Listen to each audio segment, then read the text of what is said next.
Hello, I'm Jose, and this is the Cinematic Dogma podcast. I'm joined as every week by my slightly absurdist friend, Blake. Thanks, Jose. I'm happy to be here, and I don't have a pun. That's absolutely fine. I have puns for both of us. Don't worry. What did we watch this week? This week we watched a film that makes me feel very old because it came out 24 years ago, and that is the year I graduated high school. Punch Drunk Love, starring Adam Sandler and Emily Watson, but more importantly, directed by Paul Thomas Anderson. And he actually won a Best Director award for this movie in Cannes. Oh, wow. Interesting. I thought you were going to say Oscar, and I was like, bullshit. Bullshit. No. Sorry, no. He was nominated for the Palme d'Or, but no, he didn't win an Oscar for this. Interesting. Huh. It also has Phillip Seymour Hoffman, which I forgot he was in the film, and when he comes on the screen, I felt a little emotional. I was like, oh, I missed you. Yeah, definitely, yeah. But yeah, this was your pick? This Why was did you my pick because we've known each other 13, 14 years, and the entire time the door to PTA Films has been firmly shut with you. And then, I don't know what happened, but it opened up just a tiny crack in the last few weeks. And so I was like, so I just grabbed one movie and was like, it's going to be Punch Drunk Love. So Punch Drunk Love, I know how you feel about PTA, but it's the one movie that you hadn't seen of his that I was like, I think he might actually like this one. So I wanted you to see it, and you were willing. So I was like, let's run with it. No, that's completely fair. Let me just see if I get here. Okay, as that was your pick, I assume that I'm going to have to summarize it. Yes, you will. And I can help you if you need it. I've seen it like 7 times. Thank you.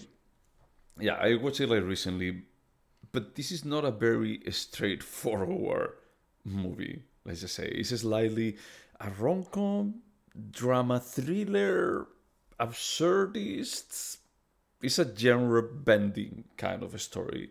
And it follows Adam Sandler, that he's I don't know how to say, like, he has his own business. And he sells plungers, I think. Beautiful from plungers. LA.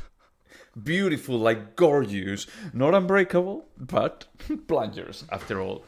And one day, randomly someone delivers, not a piano, a harmonium in front of his business. For no particular reason. Then he meets a woman that asks him to take care of the keys of his car. And then, I don't necessarily know how to define it. It's a bit more about like, then he meets like this woman through one of his 7 sisters as like a potential love interest. And they actually like kick it off. On parallel, we also have him like being a bit of a self-loathing and sad person that one day calls up erotic line before starting this relationship with Emily Watson. And from that point, he starts getting threatened by the erotic line drivers, like the owners of that erotic line. I don't know how to call them. So he started like getting harassed by a group of random people, the 5 blonde brothers. I think there's 4, but 4. Importantly, they have his social security number, credit cards, address. Everything. It's more than harassment. Absolutely it's everything. Like, yeah, like it's identity theft, money theft, absolutely everything. So we had this guy that is not too happy with life. He's discovering like this love with Emily Watson, but she is being threatened and abused by this thing that he did in the past.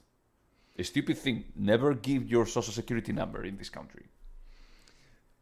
You left out a very important plot line where he's acquiring Is the padding?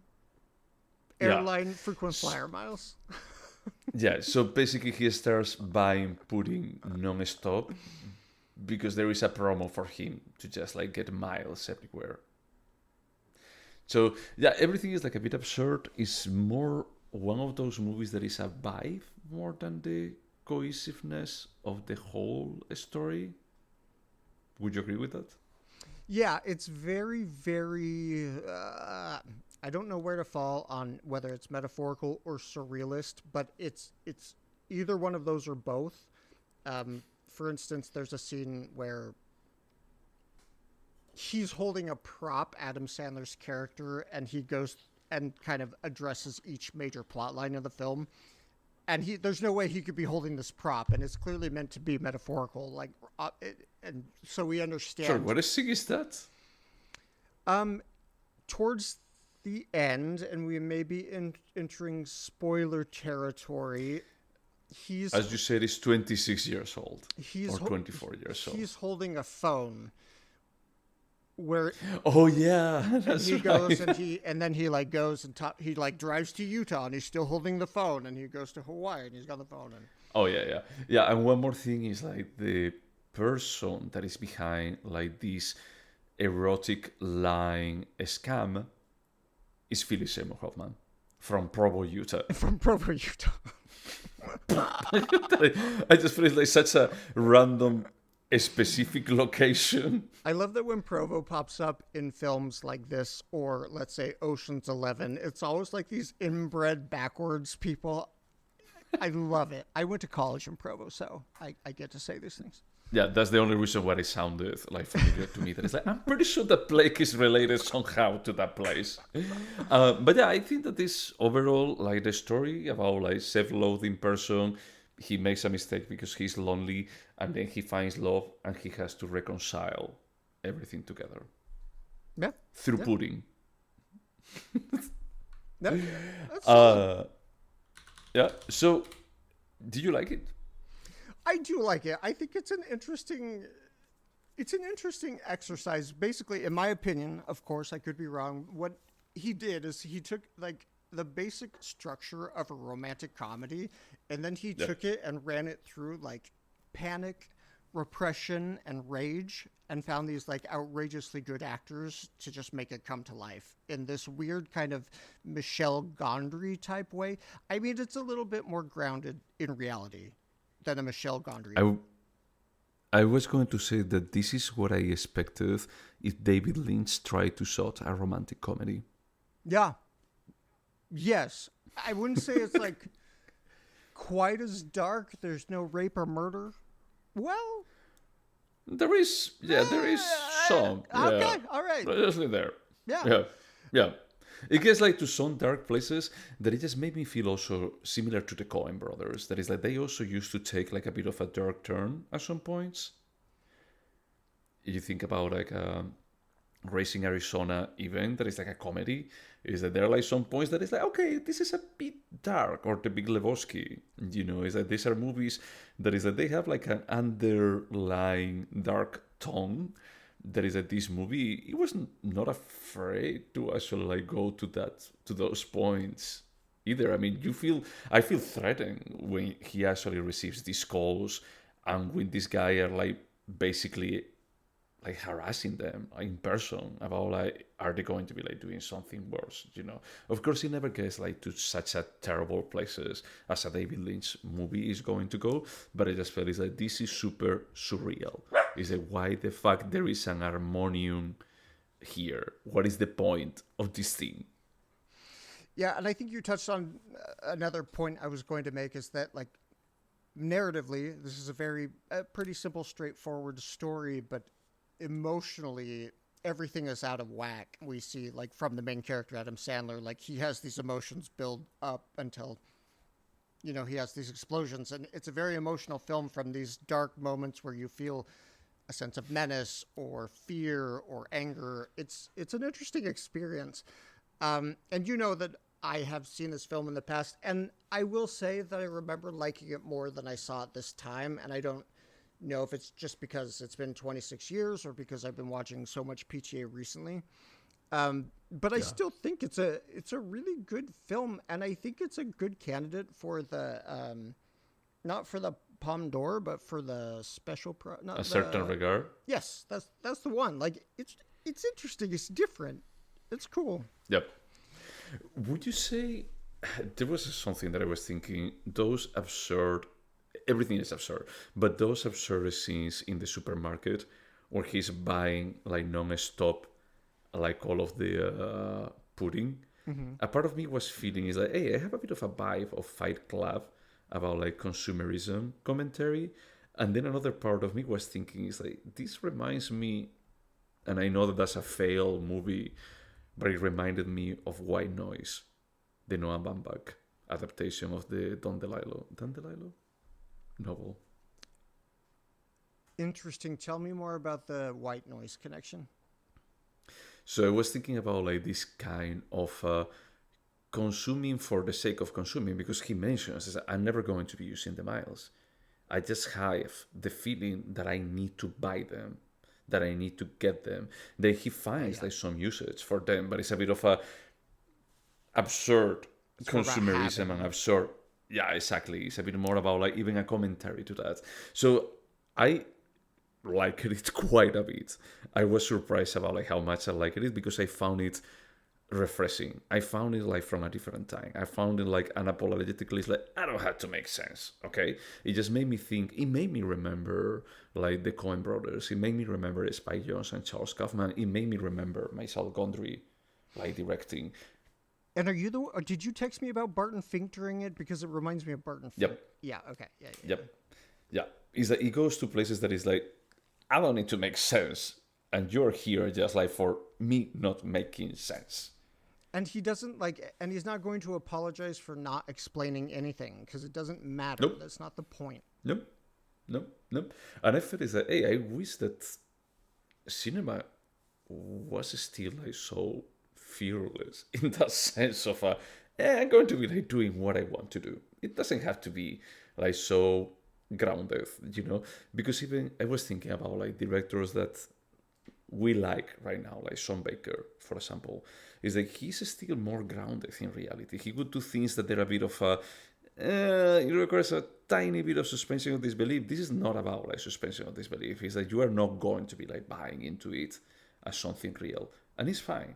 And I think that also like Wes Anderson, like starting around these dates, is like it made me feel like there was like a movement during those 10 years, 95 to 2005, of many directors that they were exploring the let's not make sense. Let's push against like all of the 70s hyper-realism and 80s like over the top on the other direction, and just find like a middle ground of it's absurd, but it's reality. Yeah, it does feel like that particular unique flavor of the middle to late 90s, like you're describing, like Fight Club, where it's like, yeah, this could happen, but it's so fantastic it didn't. Although I will say that this story is based on a real Healthy Choice marketing issue that happened where a guy did spend $3,000 to get 1 million frequent flyer miles. Miles. But I understand. Well, yeah, but it's like it was not about a love story. Yeah. It's just that they only like baked that specific detail, And I like that because it's like you can see a lot of different topics in here. In the 90 minutes that it lasts, is that you see like the development of Adam Sandler as a character. It actually gives you like the trauma. It makes you feel like Emily Watson has to be equally broken as he is. Equally broken, or they just match each other. We could discuss the They meaning complement of the each film, other. but Yeah. it just shows that you just have to find the right people, and he was surrounded by the wrong people. Yeah, the sisters look terrible. Yeah, his family is horrible. I hate them. But yeah, no, I was like really surprised. Is that when I think that you told me like, a couple of years ago that you should watch it. It's like a rom-com, and I was expecting something like much more straightforward. And I was like for the 94 minutes that it lasts, I was like just like with my mouth open about like what the fuck is happening here? Is like what kind of fever dream am I watching? I didn't want to tell you that I liked it, but I was like the whole time I didn't check my phone a single time because it was like, what is going to happen next? I cannot fathom anything. Oh, This can that go makes in me any happy. direction. I was rooting for this film, and this film holds a special place in my heart. Yeah, and I have to say that I love Philip Seymour Hoffman. He was That is damn good. yeah, yeah, and he was only like what in 10 minutes of the movie. Yeah, Tops? it was very little. Very little. And this is like right after Boogie Nights, right? Boogie Nights was 1999? I think that it was like Boogie Nights, Magnolia, and Panzer and Love. Oh, no, Magnolia was 99. Yeah, yeah. So this is Yeah. like 2002. So, but that's the thing is like it looks like PTA. His favorite actor was Philip Seymour Hoffman, and it's like watching him in these earlier movies is such a good reminder of God, he was good because Yeah, he I can was just like also be there for reminded. 10 15 minutes. Yeah, 10 or 15 minutes, and it's like I want more. I need more of this character. He was very fucking talented, and we forget until he pops up on screen for 30 seconds. Yep. And it's like I wish that I had 30 minutes at least of this character. Yeah. Was he in Magnolia? Philip Seymour Hoffman? Was he in Magnolia? I don't remember Magnolia. Yes, he was Julianne Moore's dying husband's in-home nurse. Oh God. Okay. And the thing is, like when I saw him in Boogie Nights, that we watched it like not too long ago, I always thought that he tends to play like pathetic characters, He does. like in Happiness too. It's like he's very freaking pathetic. I forgot he was in Happiness. Now I'm gonna have to rewatch Yeah. that like immediately. You're welcome. But on this one, it's not. It's exactly the opposite. It's a bit of a asshole. Yeah. Plainly said, he's like a fucking asshole. He doesn't have any shame. Oh no. Yeah. I love when the guy when Asala tells him that he's like fuck you. He's like, what? You're telling me fuck you? He's like, no, fuck you. Fuck you. So that's really good. Yeah, I was like pleasantly surprised. I was like, I didn't expect, and we discussed like not too long ago about like one battle after another, and I was saying that there are like two buckets of movies with PTA, and it's not about like the genre or anything. I think that when he resonates, what he's going to say is like, I think that he's one of the most entertaining directors out there, and I think that this one, at least, he resonated with me in a way that I love. That I was like just like super shocked that I like it so much. Did it remind you at all of films written and or directed by Charlie Kaufman and Spike Jonze? Yep.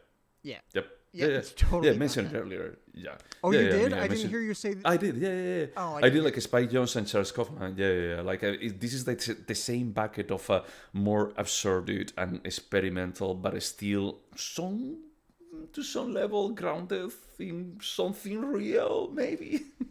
There's a scene in Being John Malkovich where the only direction Spike Jonze gave was that John Malkovich should be sitting at a table and a fan should come up and say the word retard as many times as possible.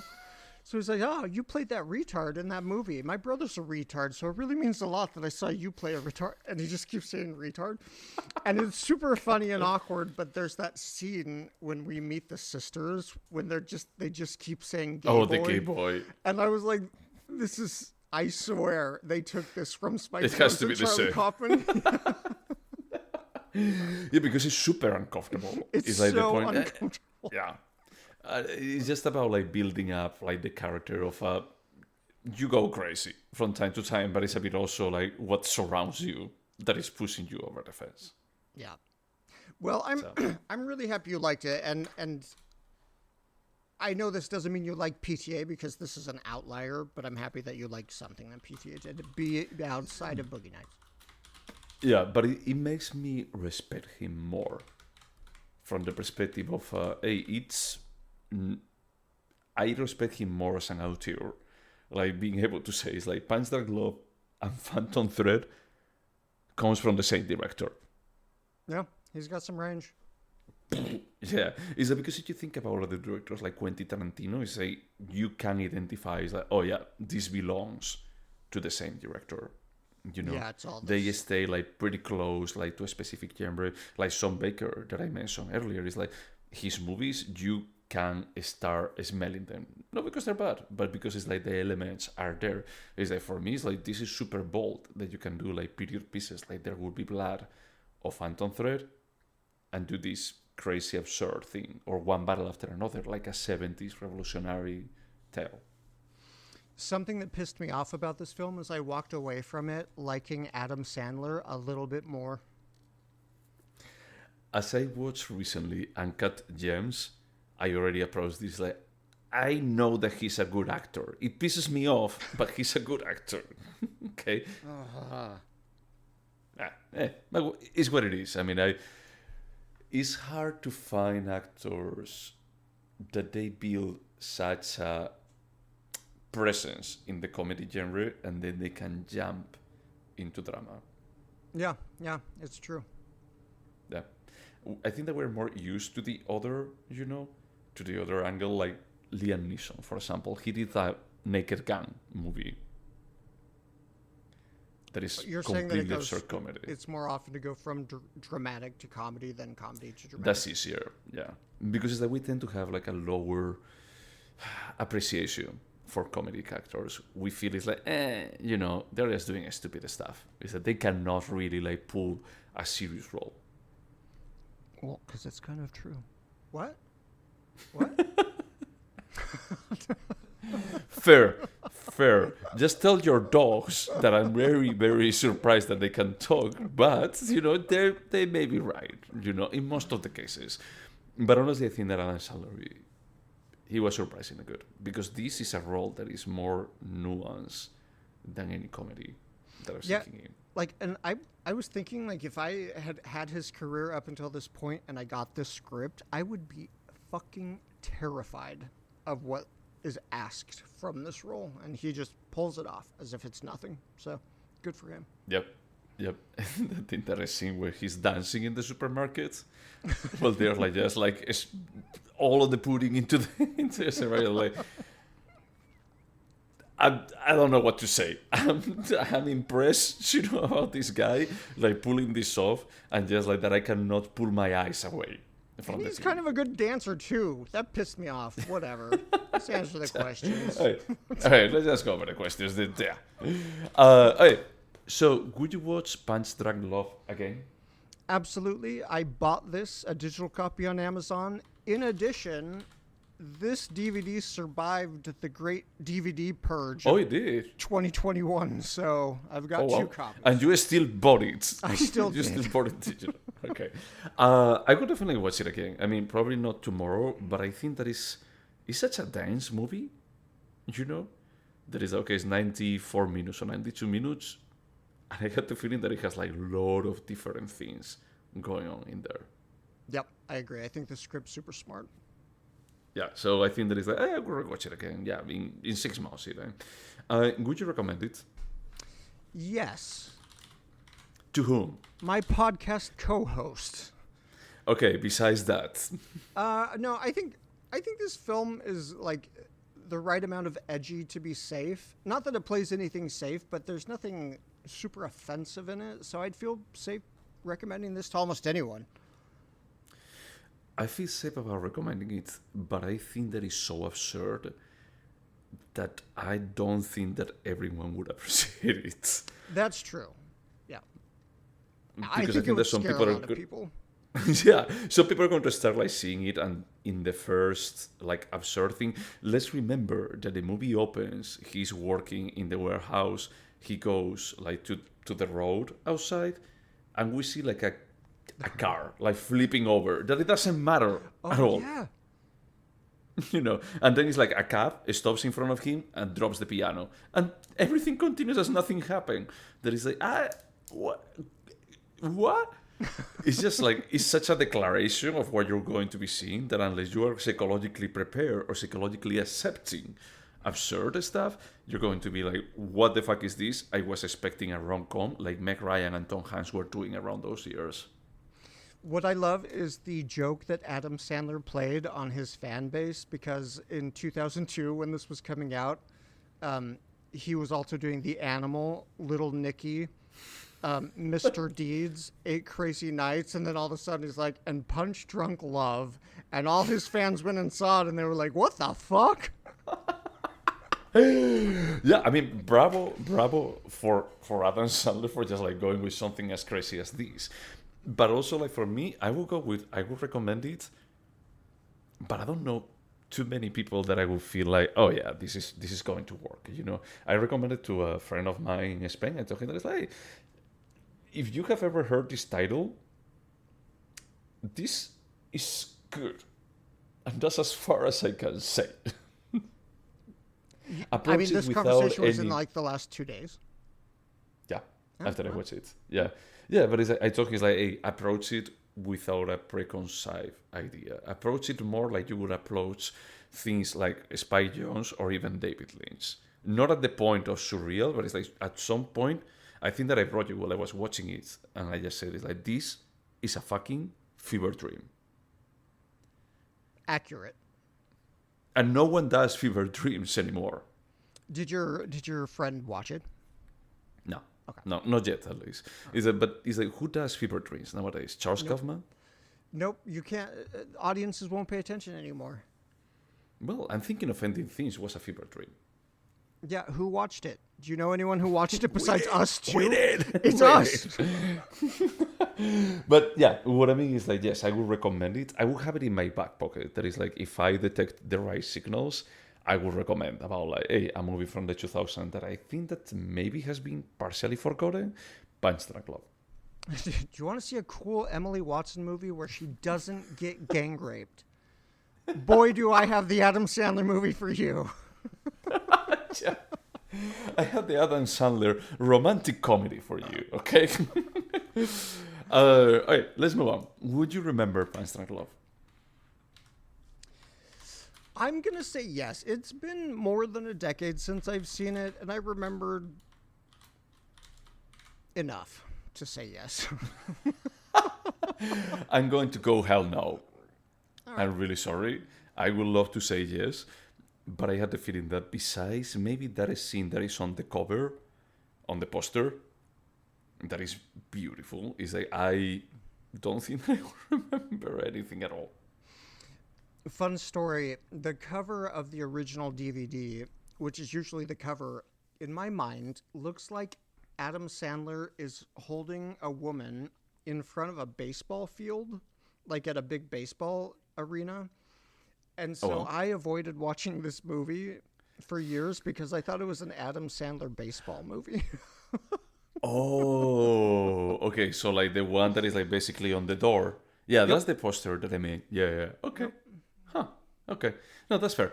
Now, moving on, is there anything artistic about it? Yeah. I mean, everything from the script, acting, the mind of PTA. Yes. Just the mind. I'm going to go 100% with yes. I felt like this was shot beautifully, like way better. There are like some points that it reminds me to Spike Jonze, but it goes into this more like dream-like property. It uses like flair. You know that it got abused like in the 2010s a lot, but it's like for just reinforcing like this is like a dream. Yeah. Kind of thing. Like everything shines in a bit of a weird manner. There are like some transitions that they are like a bit of a this makes no sense whatsoever. But then there are like other scenes, like the one where they are kissing in Hawaii. It's like, that's gorgeous. And other scenes that I felt is like, oh yeah, this is not only about the script or like the actors, it's also about like the cinematography language that you have. There is a scene that I love when he's talking in his apartment on the phone with the erotic line, and the camera like pans out and lifts him out of the scene, and then he comes back and he's like, why did you do that? But it looks super cool. Just do it again. So I don't know, I just feel it's like this is someone that he was like willing to experiment and go crazy, and it paid off. talks about like it pays off. Like it talks about him as an artist. It, I think the way you're describing it, it reminds me of the dream-like atmosphere that Wes Anderson created, for me at least, in Bottle Rocket when they're trying to escape from the hospital, and you're like, this isn't real, but it's dreamy. Yeah, and I think that there is like a lot of the early Wes Anderson. That's the reason what I was mentioning earlier. Is like all of this has like this vibe that I miss a lot, and I haven't realized about it. So, do you think there is a timeless piece? I do. I think it came out 24 years ago, 26 years ago, and it holds up. And there's nothing that roots it into time besides they don't have cell phones, which was weird. But yeah. Yep. Yeah, and probably a couple of the stories would be solved with the cell phone, but it doesn't matter. It's just whatever. Yeah, I agree with you. I think that is truly a timeless piece. Would you turn this into a TV show? This is a film that I feel is special enough that I just wouldn't touch. Let's just let it be what it is, so no. Yeah, I think that this works pretty well as a 94-minute movie. It's like, if it could have been 120, it's like, maybe. But it's like as 94, it's like, I think that is absolutely fine. I don't think that the characters need more development. It's like we are giving exactly what we need to go on this ride of falling in love with each other. Even with Phillip Seymour Hoffman's character, I'm tempted to want to know more about him, but I'm like, no, it's more fun to just have this like tiny glimpse of him and then leave it alone. Yep. Agree. Could this have been a short? So I'm going to say no. I think technically you probably could edit this down to 59 minutes, but I think it needs... No. I think it needs at least the 94 minutes. I agree with you. I think that it's like, you could have another version of this movie turn into a short, but I cannot easily say what will I remove. Maybe it's because it's so absurd that it doesn't mean that you need all of the pieces, but there is not a single piece that I would say that is like, oh my god, just remove all of this story. But I just feel like even if you took away a part that was less important to the plot, it still takes away from the whole. So I don't know. Yeah, I mean, you could have removed like the pudding, for example, because at the end of the day, it doesn't add a lot directly into the overall story. He could just pay like for the tickets. Or the car crash at the beginning of the... Yeah, but it's like, what, like taking 10 seconds? And I think there is a declaration of, look, things are not grounded here. Yeah. Because this guy sees this and the only thing that he pays attention is like, oh, there is a piano. I'm not going to touch anything. I'm going back to my warehouse. But I wanted to be in this world for all 94 minutes. So... Yeah. Do you think that this movie could have been better? I'm just going to say no. There's nothing that stands out as a big problem, so no. Yep. I'm going to go with no. I don't think that there is a glaring problem that I would say is like this is the reason why this is not magnificent. So, yeah, good pick. And I think that we need to score it now. Yes, and since this was my pick, you have to go first, and I can't wait to hear a number come out of your mouth. So my score is an 8. Oh wow, okay, mine's an 8 too. Is it good? Oh, cool. Yeah, I really liked it. I think that it was like, hey, this is much more unique than it had any right to be. That makes me happy. I'm happy you liked it. I'm happy that it held up for me. And I'm just happy this movie exists. I think anyone that likes film as cinema should see this. Yep, I think so. I mean, when I saw that I have won Best Director in Cannes, I was like, nah, that cannot be true. And then after watching it, I was like, oh, yeah, I can see it. Yeah, I can see it. This is like the experimental or the more out there and bold stuff that Cannes tends to appreciate more than the Academy. It will be interesting to see. Has he ever won Best Director before? No. I don't think so. All right. Yeah. So maybe this year is the first one. We'll see. Who knows? Maybe this is like similar to when they gave Leonardo DiCaprio the His Oscar. like collective, his lifetime achievement Oscar. Like, nah, here you go. It's like we cannot keep postponing it. Let's just be realistic, okay? It's the best. No, it's not. What was the name? It was like the Alejandro González Iñárritu, no? Like the weird one, the half Western one, the Revenant. No, he won for The Revenant? What? Yeah, he did. Oh, wow. Yeah, everyone was like betting that he was going to be like winning for The Departed. I can't believe he won. It was 11 years ago? I felt like he just won 2 or 3 years ago, but you're right. It was The Revenant. Yeah, he only won one Oscar. I think that was nominated like 7 times or something. They could have just waited until this year and given it to him for one battle after another. Oh, and you think that he's not going to receive that one? Oh, he will. I'm just saying it's a little bit more, it's less of a Lifetime Achievement Award, in my opinion, this year. Fair. That's completely fair. But in any case, we were not talking about one battle after another. We were talking about Punch Drunk Love. Anything else to say about Punch Drunk Love? I love Paul Thomas Anderson. Okay. Pretty bold statement, in case that someone was not already on the loop about this. To everyone out there, react shocked to this revelation. Thank you so much for putting up with us. And until next time. Bye.